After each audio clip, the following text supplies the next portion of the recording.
নমস্কার বন্ধুরা, আজ আমি আপনাদের এই পাকা তালের আড়া দিয়ে একটা দারুণ স্বাদের সরু চাকলি পিঠে খুব সহজে রেসিপি করে দেখাবো।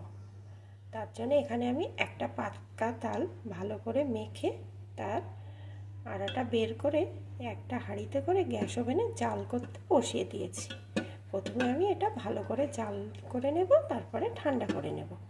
প্লিজ বন্ধুরা, দেখার আগে একটা লাইক দিয়ে অবশ্যই দেখবেন। পাকা তালের আড়াটা ভালো করে জাল করে আমি ঠান্ডা করে নিয়েছি। এখন আসুন আপনারা দেখতে থাকুন আমি কেমন করে এই রেসিপিটি করছি।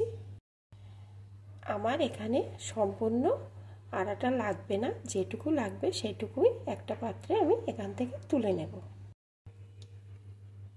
এখানে আমি 1 কাপ পরিমাণ জাল করে নেওয়া ঠান্ডা পাকা তালের আড়া দিয়ে দিয়েছি। এখন এর ভিতরে দিয়ে দেবো 1 কাপ পরিমাণ চালের গুঁড়ো, 1/2 কাপ পরিমাণ চিনি, যে যেমন মিষ্টি পছন্দ করে তেমন মিষ্টি দিয়ে দেবেন, সামান্য একটু লবণ।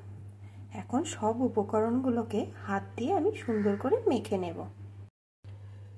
সব উপকরণগুলো ভালো করে আমি মেখে নিয়েছি। দেখুন বন্ধুরা, এইরকম ঘনত্ব এসছে।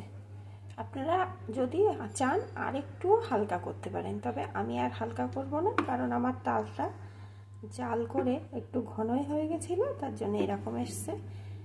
যদি আমি জল দিয়ে হালকা করি তাহলে তালের টেস্টটা নষ্ট হয়ে যাবে। এখন এইভাবে 10 মিনিট রেস্টে রেখে দেব। এখন এখানে একটা তাওয়া বসিয়ে দিয়েছি। তাওয়ায় দিয়েছি 1 চামচ সাদা তেল।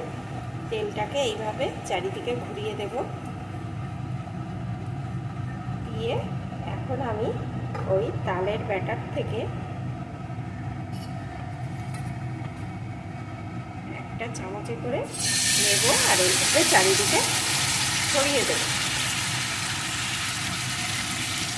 আর এই চামচটার সাহায্যে এরকম করে যতটা পাতলা করা যায় ততটা পাতলা করে চারিদিকে ঘুরিয়ে দেব।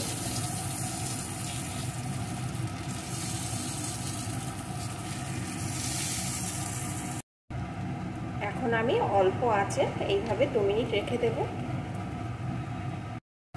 2 মিনিট রাখার পর আমি এটাকে এইভাবে ছাড়িয়ে নেব। দেখুন বন্ধুরা, কত সুন্দর উঠে আসছে। এখন এটাকে উল্টে দেব। দেখুন কত সুন্দর হয়েছে। এখন আরও 2 মিনিট এইভাবে একটু রেখে দেব।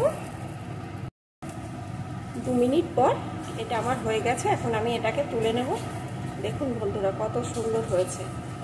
এটা কিন্তু খুব তাড়াতাড়ি খুব সুন্দরভাবে তৈরি করা যায়, আর খেতেও কিন্তু দারুণ লাগে। এখন এইভাবে আমি বাকিগুলোকেও করে নেব।